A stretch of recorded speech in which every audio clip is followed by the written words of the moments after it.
Micdup. That's new. Highlights from Lowlifes. Highlights from Lowlifes.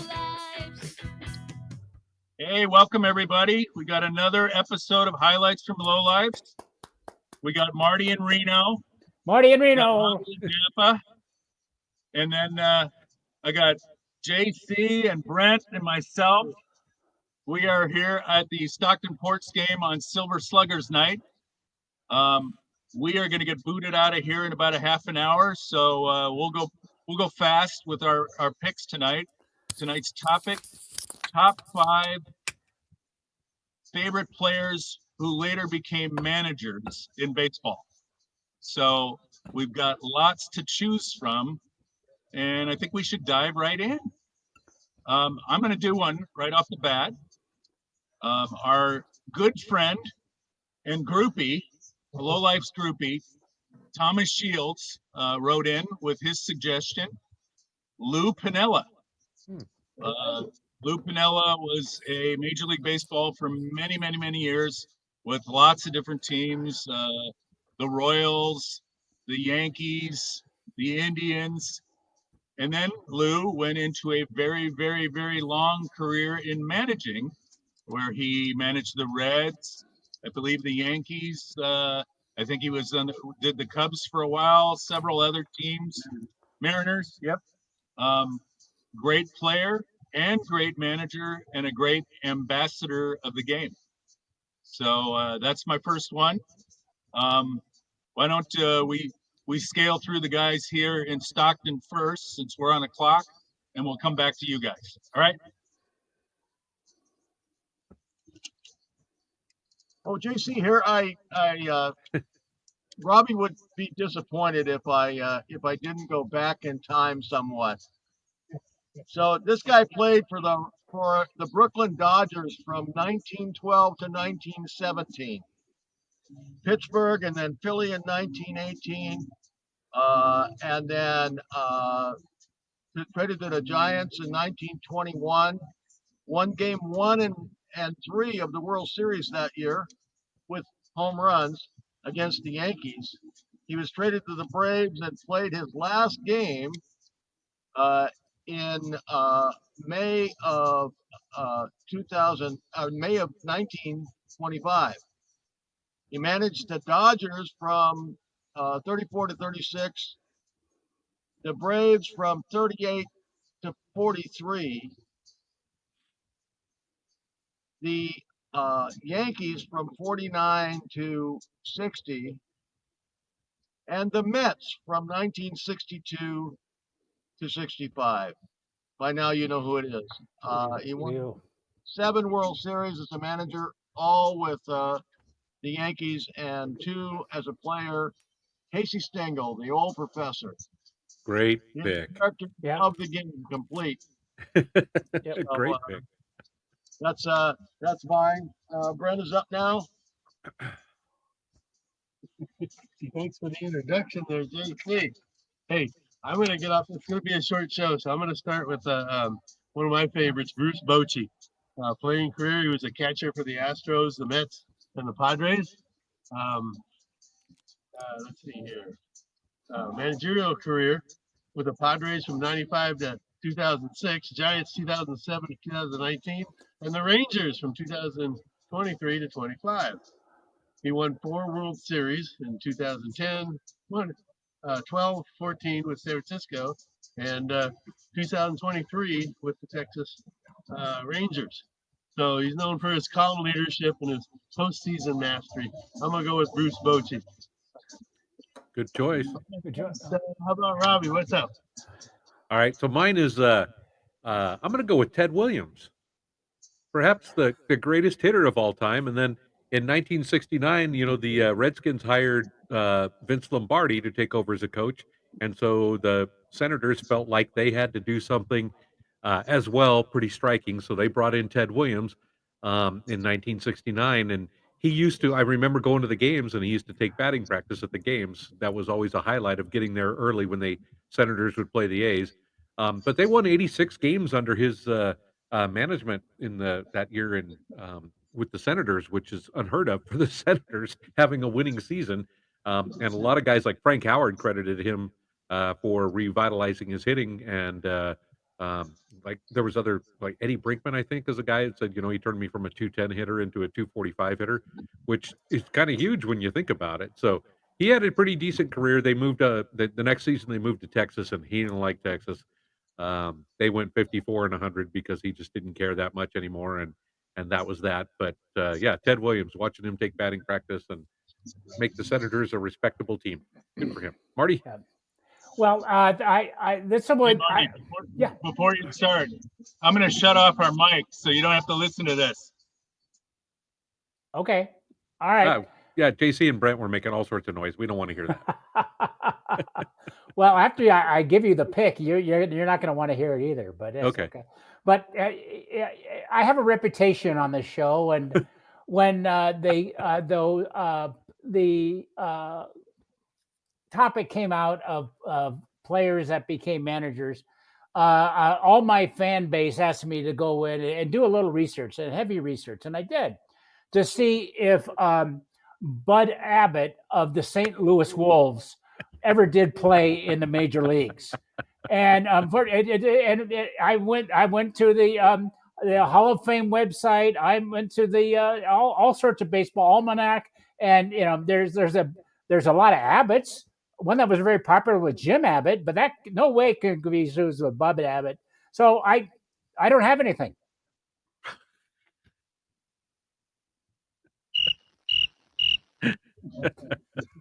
Robbie, take it away. All right, we'll do another round out here in Stockton. We all know that there's a lot of what I would consider bad to mediocre players who went on to become great managers. George Sparky Anderson was not a very good player. He was a decent fielder, which allowed him to make the majors, but couldn't hit. But as a manager, he was absolutely tremendous. All those years with the Reds and the Tigers, such a respected man. He earned that respect from some of the greatest players in the game. And it was because he came to the field prepared, he had a plan, and the players bought into it. So, again, it doesn't matter how bad of a player you are, you might be a pretty good tactician, and that turned out to be Sparky Anderson. All right. Hey, JC. Thank you. Well, this guy was not a bad player. He was an excellent player. 13-time World Series champion, 18-time All-Star, AL MVP, Hall of Fame 1972, won 3 World Series as a manager. His number was retired by the Yankees. He served in World War II as a gunner on a landing craft. Lorenzo Pietro Yogi Berra. Yay! Well done. Yes. Teddy Bears coming up. It looks like a really nice day at the ballpark when you mooks aren't blocking the view. Yeah, it is. It's beautiful. Who are they playing tonight? I believe they've got the Fresno Grizzlies tonight. Are they ready? They're playing a Fresno team? Oh, Yeah. goodness. Oh, okay. Hey, my second guy, probably my favorite player. His career spanned from 94 to 2006. When he played, he was a catcher for the Brewers, the Blue Jays, the Cardinals, and the Giants. He won 4 Gold Gloves. He's known for his toughness, his leadership, and handling of pitching staffs. He once caught 252 consecutive games without an error. That's Mike Matheny. Oh, yeah. And, yeah, he wasn't a big bat, but pitchers loved throwing to him because he was basically a manager in catcher's gear. So, as a manager for the St. Louis Cardinals, 2012 to 2018, first manager in MLB history to post in his first 4 seasons an NLCS in 2012, a World Series in 2013, another NLCS in 14, and NLDS in 2015. So he did that all in his first 4 years, right in a row. He was doing very well.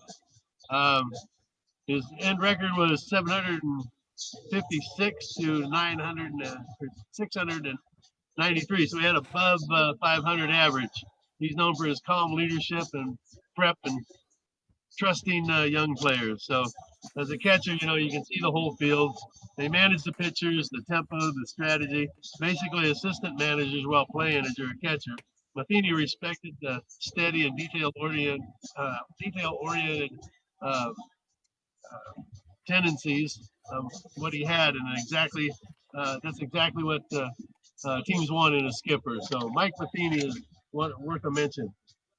Well done. Okay.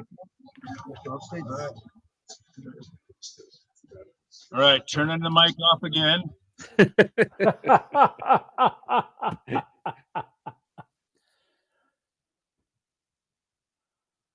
All right, Go ahead, Marty. I'll take it. Yeah. This guy, he's a legend. Rogers Hornsby, a member of the Hall of Fame. Was a player manager, and then a manager, spanning 38 years. He first came up with the Cardinals in 1915. And ended his career in 1953 as a part-time manager with the Cincinnati Reds. If you never heard of this guy before, there's something wrong with you, because he was a two-time MVP, 7-time batting champion, 2-time home run champion, 4-time RBI champion. He's in the Hall of Fame. He's in the Hall of Fame for the Cardinals. He's in the Hall of Fame for the Cubs. He's on the Major League's All-Century team, and he's in Major League's all-time team. So he's pretty good. But the funny thing is, let's put it this way. Grover Cleveland Alexander said Hornsby was the greatest hitter I've ever had to face, and it goes on. But there were some other sides to Rogers Hornsby when you dig into it that I thought was a little intriguing. Well, he started his player-manager career with St. Louis, and he got kind of tired of St. Louis, and so he was looking to maybe go to the Cubs. But Branch Rickey was in 1925. Hornsby declined the job to go to the Cubs, and then Rickey the Cubs people didn't want him unless he sold his stock in the St. Louis Cardinals. Now, we've talked about the whole thing about Pete Rose and all of a sudden betting interests and all this kind of stuff. If you own stock in another Major League Baseball team, the team you're trying to manage. So that would be, is that conflict of interest? I don't know. It kind of blends the line, but but he wound up selling the stock, and that was and went to manage the Cubs for a while, and he got stock in the Cubs, but he kind of wore out his welcome a little bit because he's been known to like the ponies. So again, here's this great ball player. He's all these records, Hall of Fames left and right, and okay, it's not quite as shiny clean as you may want to think. There's gambling problems that came up when he started coaching the Giants, the New York Giants in 1927. Baseball kind of got a little tired with him. He was back with here's an interesting thing with the Cubs. He says and it led to his downfall with the Cubs. There was a controversial play. He's the manager, right, for the Cubs. There's a controversial play, and instead of arguing the call, he sent one of his players out to argue the call. The player got kicked out, and he stays in the game. Is that innovative? Is that kind of chicken shit? Is that But so kind of Hornsby kind of wore on his welcome. Then the war came, and he was older guy, and he bounced around into a lot of minor league teams in Chattanooga and Fort Worth, Also, was what I thought was kind of funny was in 1951 he was the manager for the Seattle Rainiers in the Pacific Coast League. And I thought, oh, that's cool. And I wasn't around then. I came around a little later, but not quite 51. Later in the 50s, I came around, but that's all right. But I thought he is a great ball player. He's a Hall of Fame. He's on my personal wall here. The pictures that I got from the Hall of Fame, and I thought he was quite a character too. Rogers Hornsby. So he's one of my favorite players that became a manager, no doubt. Well done. Thank you. Yeah, I'm going to go with another older guy too. That Leo DeRocher once said that this guy can't hit, he can't throw, he can't field, he can't do anything except win. And which is a great compliment when you think about it. If you're a baseball player, it doesn't get much better than that. But this guy had an extended career in the major leagues. Eddie Stanky. He was known for getting on base. He was just a little pest, a little gnat. He drew walks. He had 6 straight seasons with more than 100 walks and like 8 straight years with more than 90 walks. 2 of those seasons he went over 140 walks. And I mean, we have guys that strike out twice that amount now in the major leagues, and this guy was getting on base with ease. It seemed like back in the day. When his career ended, he moved on and became a pretty decent manager with the Cardinals for many years. They had mostly a winning record while he was there. Later on, he moved on to the Chicago White Sox, who were terrible, and yet he somehow got them around 500 in the 60s. So it was pretty well done by him. He left the majors and went to college baseball for a number of years at a college in Alabama, and I think he managed there for 14 seasons, and they made the College World Series 6 times under his tutelage. And then why he's on my list, I mean, besides being the kind of player that I like, he had the shortest stint as a major league manager in baseball history. In 1977, despite having a winning record, mid-season, the Rangers decided to let go of Frank Lucchesi, the manager they had at the time, and they brought in Eddie Stanky to take over. Eddie Stanky went 1 game, the Rangers won, and then several hours after the game, Stanky decided he was homesick and would rather be uh, managing college baseball, and so he left the team. So he officially, from the moment he signed the contract to the moment that he resigned, 18 hours. The shortest official manager stint in the history of Major League Baseball. Then he went back to the college, and I think he got back to the College World Series one more time. Funny stuff. All right, guys. Hate to spoil the show. We're getting booted out of here. So let's do a beer commercial, and then we're going to leave the rest of the show to you guys. Oh, great. So, Robbie, bring us in. Almanac, still sponsoring us. There is no science to justify it, and yet here we are, drinking their beers. I think those 3 mooks smuggled some into the ballpark tonight. I'm drinking the Adventureland Pills. Went back to that this week. Almanac's, besides being one of America's great craft brewers, their brewery is now called the Almanac Adventureland, and the map of the brewery is here on the can of all the things you can see and do there. Besides the 2 different types of food and all the beer that they have and everything, it's just a fun place to go. So we highly recommend visiting the brewery. And this Adventureland Pills is really crisp and refreshing, and yet it's got a density of flavor. I really dig it. What are you guys drinking? I found in the back of the beer raider the Rocktoberfest, and it holds up pretty good over all this time. It may be their best beer. If not, it's definitely a top 3.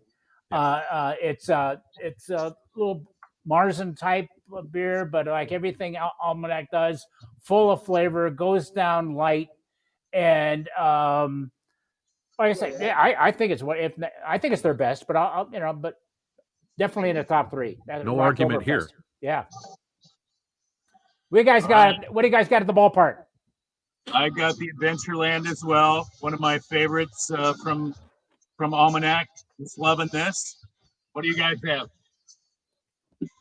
I have the Seaside West Coast IPA.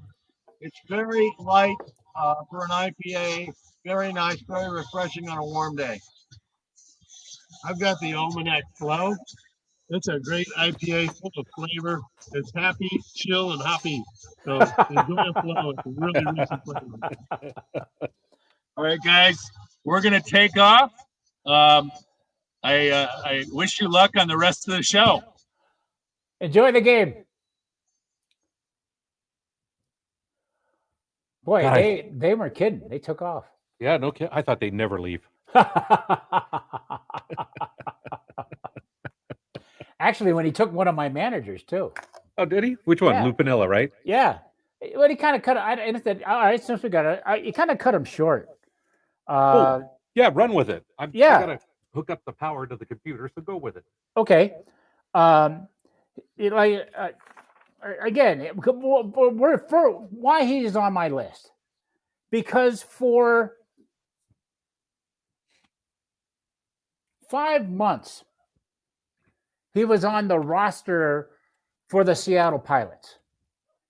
He was in the expansion draft in October. He was picked, but he was traded to the other expansion team that year, the Kansas City Royals, in April. And you can go back and some of the documentaries or oral stories of that. It was funny. He was a good ball player, but he was a little on the wild side. He was a little animated. Oh, imagine that. Okay, Lou Piniella, okay, but and of course, what do they do? They trade him to the Royals, and what happens? He's Rookie of the Year in 1969. Played for Baltimore, Cleveland, Kansas City, and the Yankees. Again, and he's back in before he started managing in New York, Cincinnati, and then the Mariners, and I guess that's why he was the manager of the best Mariner team they ever had, that went 116 and like 40, but lost in the playoffs. Another funny story that it says I kind of think I remembered this a little bit back in 1991 when Piniella was with the Reds. He got into a confrontation with the umpire Gary Darling, and it really got out of hand to the point where they were going to sue. The umpires were going to sue, and Major League umpires. Let me back up. The Umpire Association, the union, was going to sue Piniella for $5 million.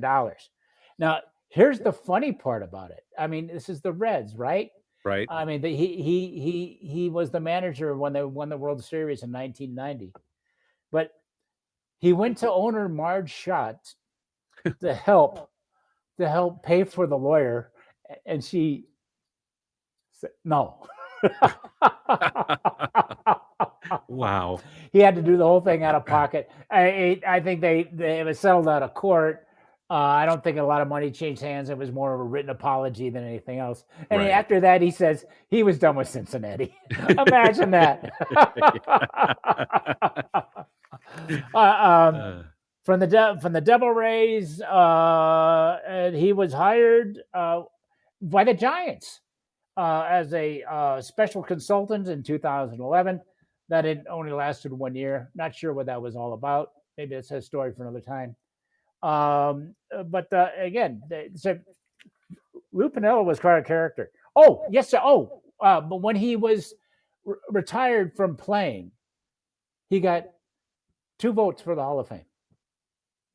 2. As a manager, when his career was over, the Veterans Committee nominated him 3 times, and he fell short every time. The last time was 2023. So maybe it's a good debate. Should Lou Piniella be in the Hall of Fame? Yeah, as a manager, for sure. Yeah, who knows? Yeah. Okay. Yeah. So I thought that was, like I said, that Lou Piniella definitely should be on our list, but, I think it's great. I guess I'm going with characters today. Yeah. Well, okay, so I'm going to elaborate even more on Please Lou Piniella. do. Hey, let's go. Because he is the only manager I think we ever paid money to go see. We went to a Giants. You told that story before. Yeah, I think I've talked about it on here. 1989, he took over the Reds, and we went to a game, and if you remember at Candlestick Park, and for those of you that don't know, the visitors' dugout was on the third base side, but there was no entrance to their clubhouse from there. They had to walk all the way across the field, up the first base line, out into deep right field to access the visiting clubhouse. Where the bullpen was, the Giants Yeah, yeah. bullpen. So, Yeah. for years, a manager would get kicked out, and you have to cross the field in front of all the fans booing and throwing crap at him and everything. Well, Lou Piniella had a tirade at this game we went to, and got thrown out of the game and went back into the third base dugout and started throwing stuff out of the dugout. Water coolers, cups, gloves, anything that somebody didn't have a hold of, he was throwing out on the field. And of course, it was a big demonstration. All 3,000 people at Candlestick Park that night were going crazy, and it was a cold night. But he It's then he Candlestick. gathered up a whole bunch of stuff in his arms and started making the walk out to the clubhouse so he could be off the field and out of the game. And as he's walking, he just started throwing stuff. There's guys' hats were flying and gloves and jackets that were on the bench. Anything loose that he could scoop up, he had this big armload of stuff and just started throwing it all over the place. And my wife was like, we have to come back whenever he's here. And so for the next 2 years while he was managing the Reds, we bought tickets every time the Reds were in town so we could go see if we could get a meltdown out of Lou Piniella again. That's great. But until Joe Madden did it, with the Cubs in 15 and 16, I think it was, he is the only human that ever had back-to-back winning seasons with the Cubs. Yeah. So shocking Wow. for a team that's been around that long. Right. Exactly. Yeah. Good guy. So, I knew we were going to do the guys were going to be there. I didn't know they were going to get cut off, so I kind of prepared a little light. So I have one more that I think I'm going to share, and it's a current manager, and that's Stephen Voigt. oh yeah, And I think I picked him because I've ran into him not personally, but in my travelings around Major League Baseball a couple of times. And it says, "Is he still around? Is he still around? Oh my goodness, he's still around." And then I said, then he was getting, he started with Tampa Bay, and I thought here was a funny. I think I was funny. He debuted for the Rays in 2012 at the age of 27, so he was not a superstar setting the world on. He had to, and again, I guess this is the entire story of Stephen Vogt. He paid his dues. He debuted with the the Rays, and he started a streak of 32 consecutive at bats without a hit, which is still a Tampa Bay record.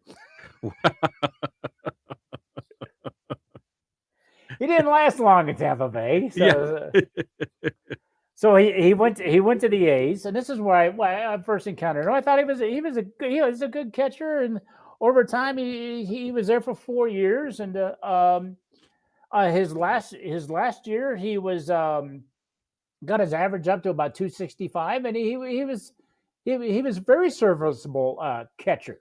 Had a year with Milwaukee, a year with the Giants. Yep. And they said one thing about the Giants is that in 1919, son of a gun. So how about 2019? Let's go.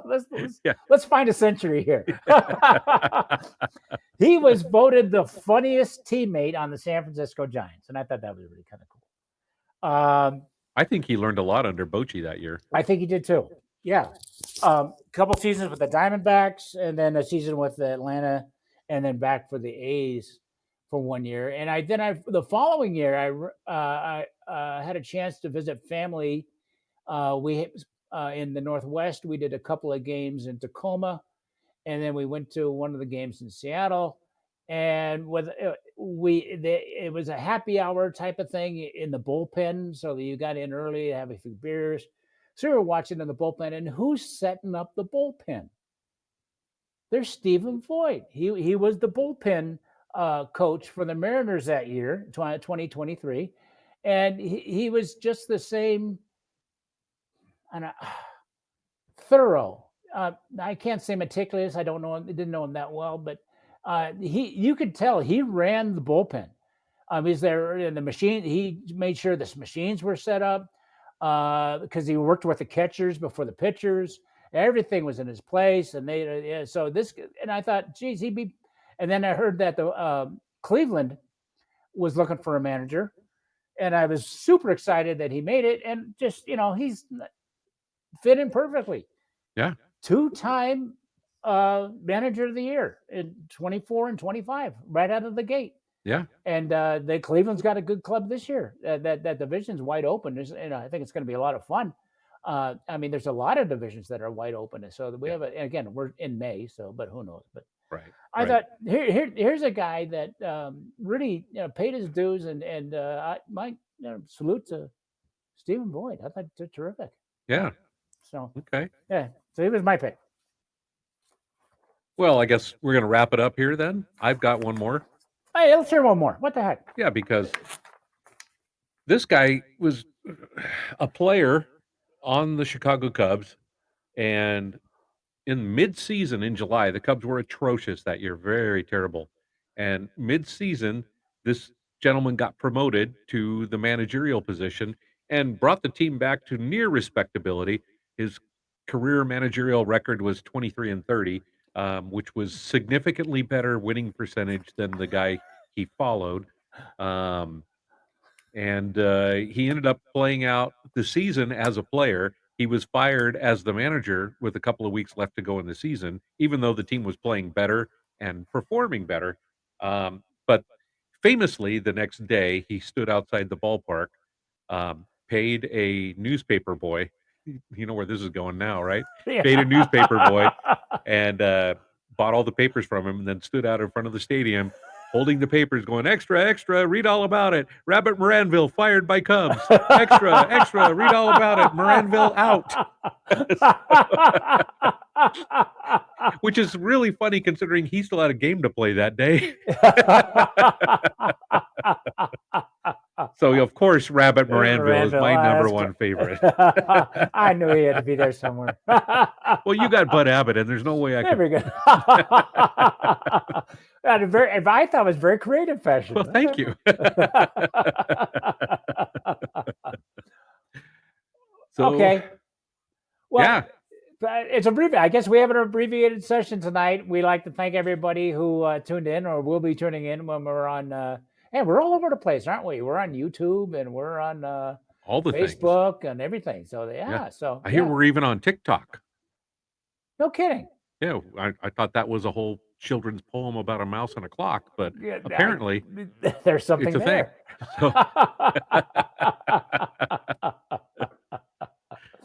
All right. Hey, I guess play us out, I guess. Thanks again, Almanac. Appreciate it as always. And always good to see you, Robbie, and give my best to Yvonne, as always. You too, and glad you're doing better. And we'll discuss that on next week's show, so tune in. It's a cliffhanger. Highlights from Lowlifes. Oh, Weber started the show. I wonder if I can exit it. We'll find out. We'll start. Good night, everybody. Good night.